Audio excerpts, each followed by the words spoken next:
Hi friends, I'm Tilak, you're watching Tech Made Me Unique, and today we're going to see how to see the achieved stories on your Instagram. And if you're new to this channel, make sure to click on subscribe button below. We just quickly move on to the video. So how to see the achieved stories on Instagram, I just going to show now. First of all, you just click on this three dot option.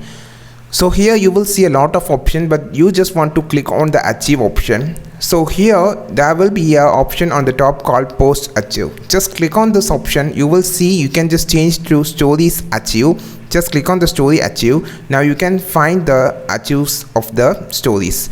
So these are the stories I have been posted 6th July, and this is also 6th July, and this is at 28th July. So like this you can see the all the achieve posts or achieve stories, and you can just click this and you will see a three dots option on the bottom. You can see you can delete this achieve story, or you can save as photos, share as post, and also there is a lot of the more option to send and share, and also in highlight option. And you can also have another option for date and also location to see achieve stories by the filter of date and filter of location. I think this video helped you a lot. Like this video, share this video, subscribe this channel. We will meet on next video, which is super valuable Instagram content. This is Tilak signing off from Tech Made Me Unique. Have a wonderful day.